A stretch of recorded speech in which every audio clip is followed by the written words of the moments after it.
Assalamu alaikum, I'm Taimur Shamil. Welcome to the program. IMF believes that Pakistan has the potential to grow its economy steadily, and the GDP is expected to grow in the upcoming fiscal year at the rate of 4%. So what are the future economic prospects for Pakistan? What steps have been taken, and what are the hurdles in the economic growth? How can we solve those hurdles, those issues? For that, we have our guests in the studios, and to introduce them, our first guest is Mr. Abdullah Yusuf. He is former chairman FBR. Thank you so much for joining us, sir.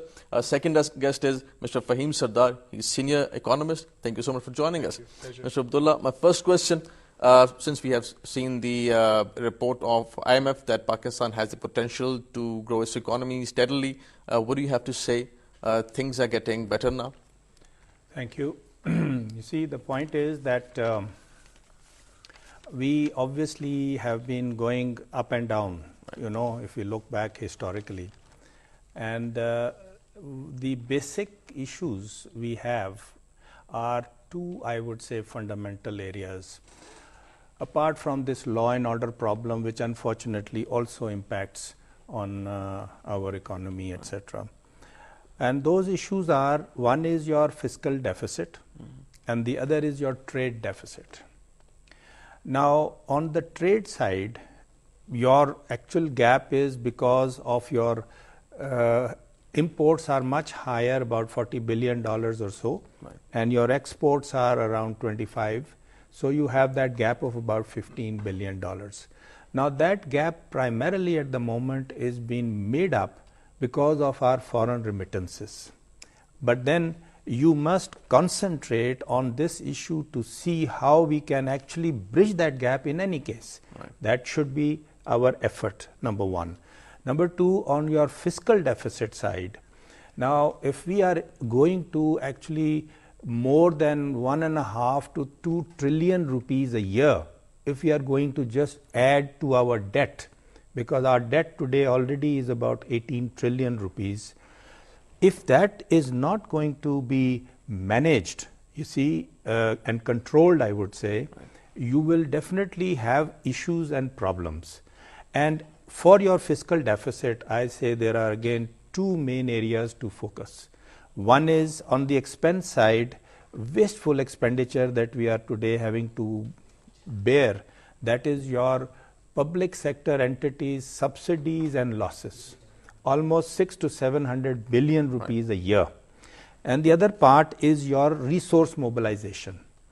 Because there, what we are doing today as far as the revenue collection is concerned, and what we actually have as a potential, right, there is a big gap that we call tax gap. We'll certainly discuss on that, to how to have a better infrastructure for revenue collection. But before that, Mr. Faheem, as Mr. Abdullah said, that our exports are much less than the imports. What is primarily the reason? Is it the problem with the infrastructure or with the productivity? I think basically we just have a fragmented system, and that fragmentation is because of our own self. I mean, the private sector is working as hard as it can, and within the environment that it has.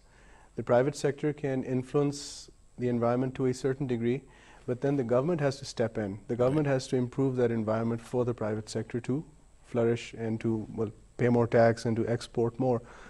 In Pakistan, what we've seen is that this fragmentation has had a serious impact on business, on productivity, on worsening of some of these fragmentation issues. But having said that, all of these things are reversible. These things can be managed. But they, as I keep saying again and again, they can be done if there is a plan, if there is careful execution, if there is a vision that you have to do this within the next 5 years. And you address, you talk to the key stakeholders, which at this juncture are two people in my eyes. One, they're the businessmen, the people who are producing something, and secondly, the taxpayers. Right. And I just want to go off, tangent here just a little bit, but I as a taxpayer cannot protect myself. I'm not allowed a gun license. This is very strange here.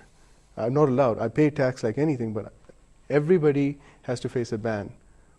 So how are you supposed to be productive if you cannot, if you have certain fears or there's certain things that are bothering you? those manifest into your environment, into your immediate and further environment. Right. So, Mr. Abdullah, talking about the tax collection and the procedure of tax collection, do you think that there is still a long way to go for Pakistan to actually bring reforms in the tax collection procedure? Yeah, unfortunately, what we have as a problem is that historically we have this one step forward and three step backward kind of an approach. So if you recall, there was this effort of a huge reform effort for the FPR early 2000, and then it really, there were a lot of efforts made and a lot of progress made, I would say, as well, in trying to bring about the change from a totally manualized system to an automated system, which is primarily the objective is, as I see it, what do you achieve? Number one, efficiency. Number two, transparency. And number three, accountability. Now, this is your solution. Primarily, you have to focus on it. And what actually was done was that we introduced the systems and procedures in that electronic mode. And as a result, we were having a growth of about 20% per annum as far as new taxpayers are concerned, the increase in the taxpayer base. And similarly, the increase in your tax collections. And if again I may mention, historically speaking, if you look into our history, we have since 1947, I would say, what we have been doing, we first fix the target, then during the year we revise it downwards, and then we don't even meet that. That has been the history. And the only exception of those 5 years or so, that happens to be the period that I was there as the chairman, we never revised our target downwards. We always achieved that target. Right. And in fact, there was 1 year, 2006 probably, when we actually revised it upwards. Right. And also really exceeded that. Right. So, Right. I mean, the point is that let's try and be practical and let's realize what is important. We have to focus on this matter. Right. Because our taxpayer base is still very, very narrow, and it has to be expanded what substantially. primarily is the reason? If it's narrow, Mr. Faheem, do you think that is lack of political will or something else? What is the reason? Lack of faith. Lack of faith. Because look, we are a very nationalistic people. We just have to show the people, look, we mean it, you're not going to get hurt. Everybody's scared of the taxman because people who get salaries in institutions, they cannot run away from the system. They don't want to run away from the system, but their tax is deducted at source. Roughly, please correct me if I'm wrong, 1.5% of the population is paying most of the tax. I mean, the exact number would be around about 1.5% is paying tax to the tune of 34% of the tax. It doesn't make sense. So, I mean, if you double that number, if, for example, 2.5 million people are, paying tax, it's less than that. But let's say tomorrow or 2 years from now, 5 million people start paying tax, then we do not have a fiscal problem. But why is that? People still have grievances. They do feel that they have been deprived of their rights. Basically, it's very simple. They still think that taxes are a lot, and you're saying that they don't pay enough? No, that's not what I'm saying. I'm saying not enough people pay taxes. Okay. And I'm saying the people who are paying taxes are paying too much tax. And I speak for everybody, and I'm sure everybody will agree with me. If we are paying tax, it's very, it's not very heartening to know that the new budget says you're going to pay more tax. Right. Why are the people who are not paying tax now or 2 years ago or 10 years ago, they're still not paying tax? Doesn't make any difference to them. And the lack of faith is because they think that their tax or their money would not be put to some use? The system is a little complicated. I mean, look, I'm from the finance industry. I'm a numbers person. When I look at the tax document, I totally agree with Abdullah Saab. The system has been simplified to a great extent, but still it can get pretty tricky. Right. I usually need somebody to help me understand where the deduction comes from, where the accruals come into. But if you have to, look, we have to speak out the general Pakistani. You just have to ask him, why don't you want to pay tax? Right. Mr. Abdullah, let me just clarify this point. Actually, if you look at it globally, nobody really wants to happily pay the taxes. Nowhere in the world. That's true, actually. Nowhere in the world. Actually, that is the position. That But is true. because of the effectiveness of their systems and procedures, they have no choice. And they have to actually comply with whatever is the law, rules, etc. Here what we have as an issue is, as I explained, because of the cash and a non-documented economy, Right. there is a huge gap and they are able to get away. So what is needed is that we've got to make our systems more effective. So that we are able to reach out to those people and actually put everything on the table, that this is what you have as far as we know, and how come that you are saying that there is nil return as far as I am concerned? Right. Now, after IMF's report that Pakistan's real GDP can grow up to 4% in the upcoming fiscal year, do you think this is an opportunity for Pakistan to tap and to go for the private investment to produce an environment in Pakistan for the private investment? And how can we do that? You see, again, for the growth of the economy, predominantly it has to be driven or led, I would say, by the private sector investment. Whether it is the local investor or whether it is the foreign investor, it has to be based on the actual volume of your investment that is going to then expand your economy. Then you're going to have more institutions, organizations on ground producing more goods Right. and services and whatever, and that is how you will then be able to create the employment, etc., which are our basic issues and problems. And then you will actually also help towards your resource mobilization as a result of that.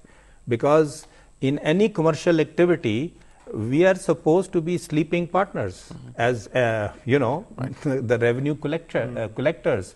And if you are going to facilitate them and help them to come up, you are also going to benefit. That means the country. And that is what we have to understand and we have to work on, plan on and implement it.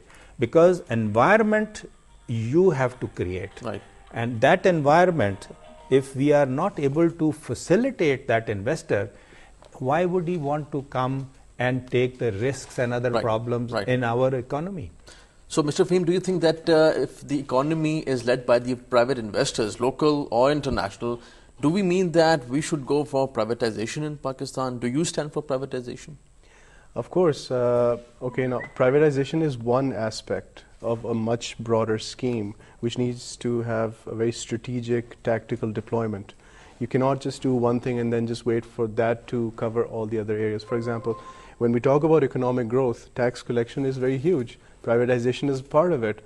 But then what about productivity? What about incentivization? What about the cottage industry? What about your infrastructural development? These are just a few that I'm naming off the cuff.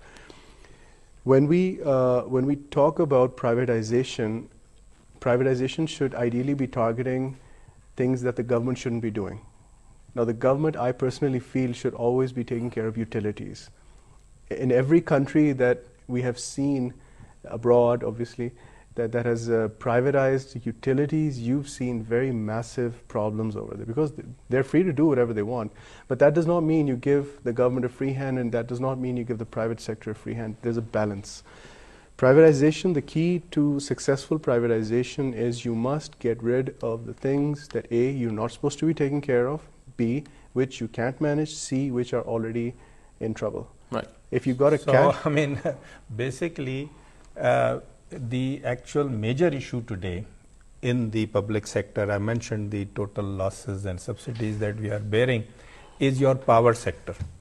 And that is something, almost 400 to 500 billion rupees is actually being lost, I would say, money down the drain on this account alone. So do you think that privatization would solve the problem? My own view is that actually privatization is something which, because I believe that it is not the business of the government to be in business, principally speaking.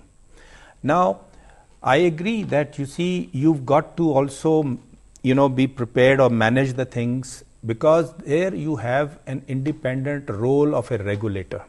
When we talk of the power sector, for instance, because we are not managing it or able to manage the entire sector as we stand today. And therefore, as it has a become result, sort of a vicious circle. we are losing hell of a lot of money, and of course, we are affecting the actual growth, and the industry is not able to get whatever is required as the power, and you are therefore not able to move forward. Right. So, you will have to go on the privatization mode, and the government has already decided, and they are already working on it, to privatize some of the discos and the gencos, etc. But do you think that for government that would be easy to go for the privatization, because obviously there are many pressure groups inside Pakistan and they don't want a privatization? This is itself a very controversial topic. What do you think? I think nothing is going to be that easy, and we have to first decide on some major issues, and then after we take that decision, then we have to stand up and enforce those decisions, implement them. It's not a smooth sailing kind of a situation always. Not that easy. This IMF report, and then we heard about that Bloomberg news and report. Do you think that this economic corridor, the opportunities for Pakistan in the region, the geopolitical situation has to do with the growth in Pakistan? Well, yes. I mean, these opportunities did not just come today. They've been there for a long time. Some of them are being harnessed now, partially reluctantly, partially without too much planning. Look, I'm a planning person. I think you should have a plan for all these things. Everything is geopolitical in life. Everything has strings attached to it. So you have to manage it in a good way. The CPEC, the China-Pakistan Economic Corridor, is possibly, in my view, one of the most significant projects when it comes to geopolitics, because this is going to affect the United States of America, Russia, India, China, Pakistan, Africa. But you see, what I'm saying is, why is it just one project? We can do so much more. We have got deserts where there's so much solar energy that can be harnessed. There's so much we can do with our mountains, with our rivers, with our water, with our fertile land. What we're doing is, I believe planning is basically an issue. And if planning is good, let's say planning is good, the implementation aspect needs to be looked into. Pakistan is standing at a crossroad. We need to wake up to this point. The private sector woke up to this point a long time ago, and the international private sector has been analyzing us for God knows how long.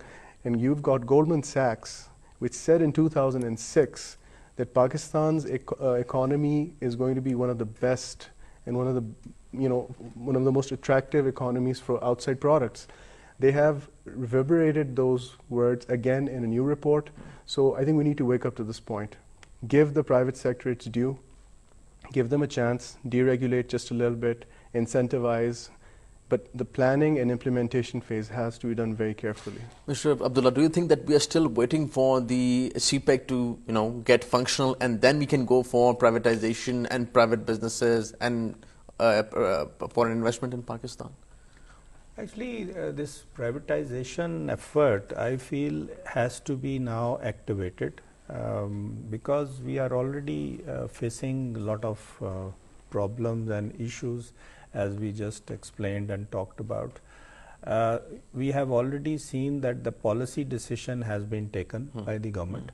It's now primarily the enforcement, implementation, and that has to also now receive that focus, and therefore you then move on, because I believe that has to be your priority also, because otherwise to try and provide this infrastructure support and then be able to expect some results from the private sector. Right. Because today, the APTMA people, for instance, the textile industry, they have declared that they are going to close down the entire industry.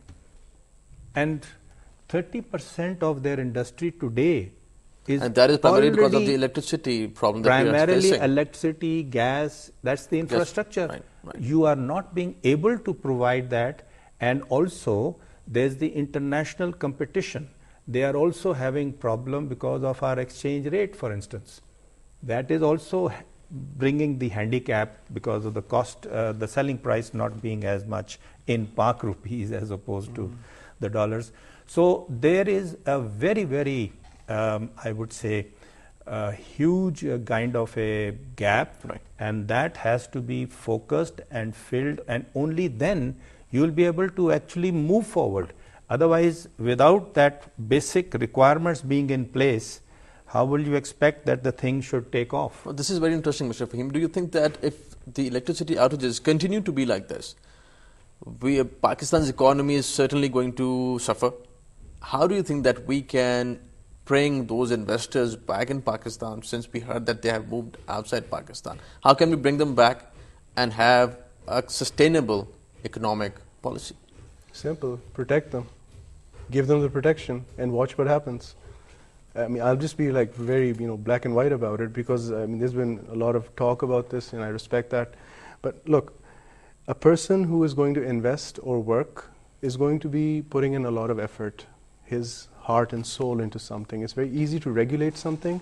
It's far more difficult to do something in the field. The private sector is in the field. When was the last time the private sector was asked, what problems are you facing? Okay, we've got these problems, fine. When did the government say, okay, fine, give us 2 months, we'll fix these problems? It's always this juggling effect. Now, every time the budget comes up, I'm jumping to the budget because this is a reality. Every time the budget comes up, everybody's scared. Why?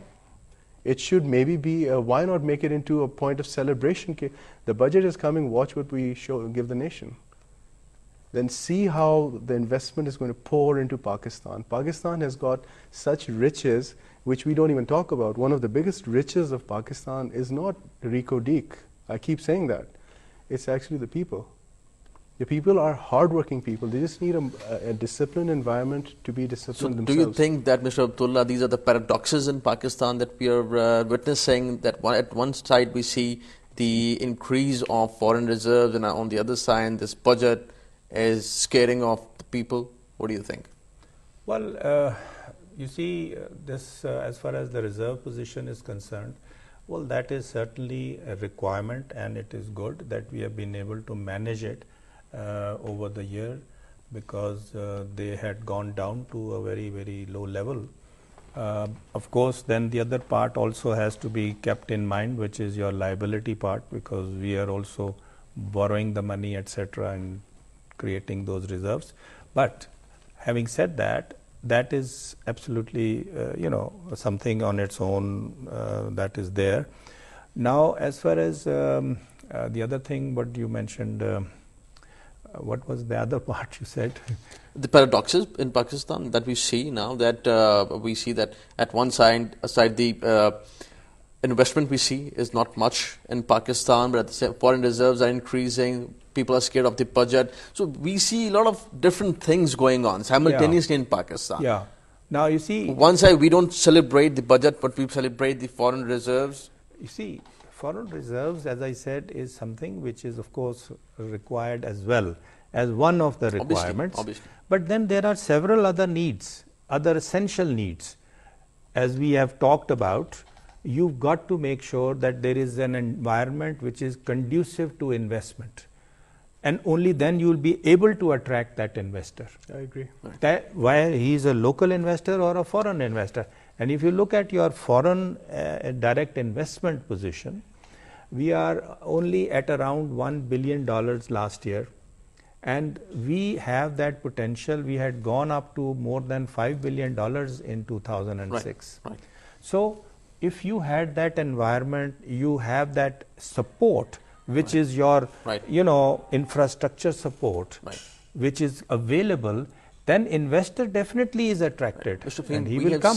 We have seen that the present government, they have been working hard on bringing foreign investment in Pakistan, but still we have a long way to go. What do you think that what further steps needs to be taken in this regard to bring in the foreign investment, and how can that help Pakistan's economy? Sure. Look, the government has taken steps, and the nation would be with the government on any good step. Let's just be very clear about that. When you provide security, psychological, physical, and basically social security to someone, how can you not succeed? You've got other countries hand-holding investors from A to Z, And in Pakistan, an investor is scared because there's so many laws. There's so many ifs and buts. But I would like to focus on two things here. Well, number one, in Pakistan, we basically have some structural weaknesses, which have been pointed out by international agencies as well. Let's just talk internally here. Our internal structural weaknesses are in the form of infrastructure, your law, your implementation of law, your protection, your copyrights, your trademarks, your this, your that. Now, security. Now, if you just ask the stakeholder, what do you need? Surprisingly, most of them, even if somebody's from IT, one is from manufacturing, one is from services, one is from something else, they will give you a very concise answer.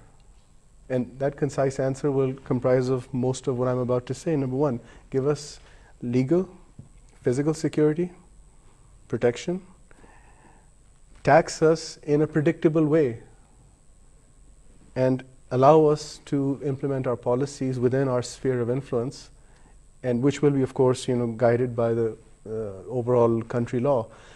This is actually not happening to the extent that it should be happening. And the government might be trying, but it's not happening. And why, Mr. Abdullah? Why still it's not happening? Since you were the part of Federal Board of Revenue, we need a lot of policies to give them protection and all that. So what is the area that we lag behind? You see, we have a number of issues. And as I mentioned, for instance, when we talked about that revenue mobilization effort, there you have to move forward as opposed to going forward and then coming back 3 steps instead of 1 step forward and 3 steps backward. So the issue is with the policy? No, you have policies. Or with the implementation? And then, of course, it's a combination, I would say. Because when there is any change of anybody or any government or whatever, you then start sort of trying to say, oh no, this should not be like this and it should have been like this, etc. So you think that institutions should be strengthened? And you keep on reviewing and, going over and over again various things. And then enforcement part is the most tough, I would say, and the most demanding at the moment. That is the problem. That what is the pragmatic solution? Issue. What is the solution now? And the solution lies in your infrastructure that you have, that the administration that you have, because there I find that there is now a huge problem that is making their life difficult as well because of whatever systems that we have in place today. And they are reluctant, very reluctant now to take decisions, I would say, to actually enforce whatever has been the policy given to them by the government, because it is that admin machinery which is going to actually deliver. And there I find the huge problem, I would say, today. Right. Mr. Faheem, you have some point? Yeah, I just wanted to add something to what Abdullah Sahab was saying, that okay, when you're pragmatically speaking, what I've observed is when you're facing an issue, bring all the stakeholders together. Firstly, make all of them part of the solution, not part of the problem. This is what we do. You see, we Pakistanis are guilty of one very bad, I would call it a sin. We have bad presentation. We've got countries doing far worse than us, but since their presentation is better, so everybody's happy, everybody thinks it's fine. I won't get into that. The government recently talked about the Charter of Economy. Now, I'm just going to go into the political economy aspect of it. Yes, I sort of agree with that. Just bring everyone to the table. Everybody has to be part of the solution, not part of the problem. Because selling my career on the fact that, hey, I can, I can make holes in your theory very well. Well, let's just change the narrative a little bit. Let's say, okay, now, how can you add to the solution? That's when everybody's sitting at the table and everybody says, okay, fine, I have a stake at this. The economy of Pakistan, I've said this on a couple of programs, the economy of Pakistan and the politics of Pakistan are actually going through a divorce, okay? We need to accelerate that divorce because the economy has to be totally separate and the politics has to be separate. You have Japan, you have Germany, you have Italy. These are 3 prime examples where the the political spillover onto the economy is minimal. I've got nothing against politics. I'm just saying when it comes to economy, that has to be sacrosanct. It has to be the top priority, and come what may, years pass on, the plan has to be implemented. But the plan will only be implemented if everybody agrees to it. Right. Right. Mr. Abdullah, That's what I Pakistan's demographics, according to some reports, is very encouraging. We have so many young people, and we can put them to use that manpower to use. We can go for entrepreneurship. What are the hurdles? Well, one basic, I think, handicap that we have is education, because we are not actually providing them the due education, which is, of course, a basic requirement. But even having said that, we still have a lot of talent, and nearly in every field. Now, the problem is primarily the opportunities. Right. Now, there we are not able to actually expand or grow the economy to that extent. Right. And only then you will be able to create these extra opportunities, right? So, unless we are able to actually do that, you will not be able to accommodate this huge young talent Right. that we have, because that's our biggest asset, by the way, if we compare with the world countries.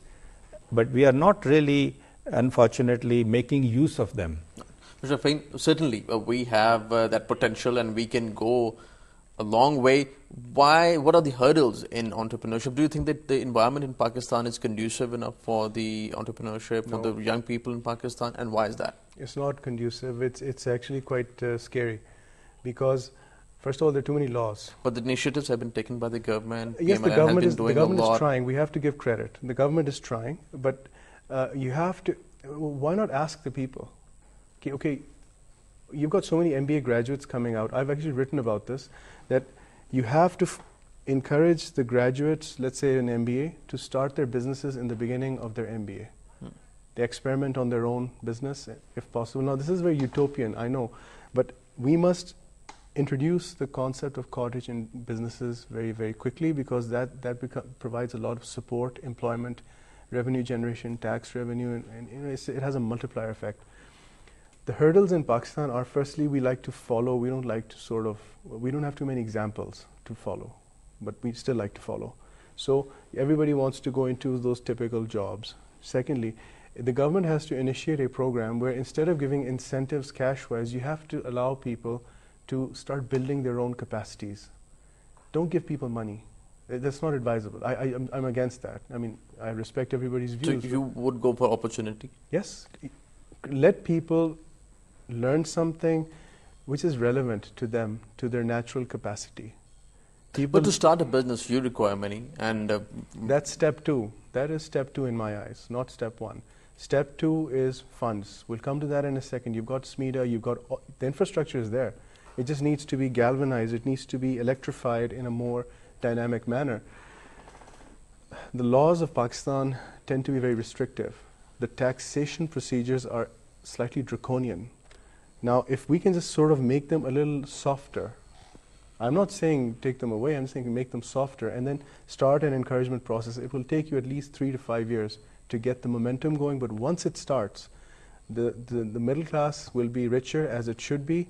It will have its own businesses. Now, take examples in Pakistan. If you go to Gujranwala, Multan, not Multan particularly, but Sialkot and certain other areas. We have industries in these areas. You have cottage industries. And look at the effect that it's having on the people. They're not bothered about other things. They've actually got a pretty savvy way of looking at what kind of laws are good for them, for their business, and for Pakistan. I've dealt with them. So, I mean, we have examples in Pakistan, so we can't say that, no, this can't be done. So, do you think, Mr. Abdullah, that at an international level we have not been able to present our industry effectively? So that would bring opportunities in Pakistan?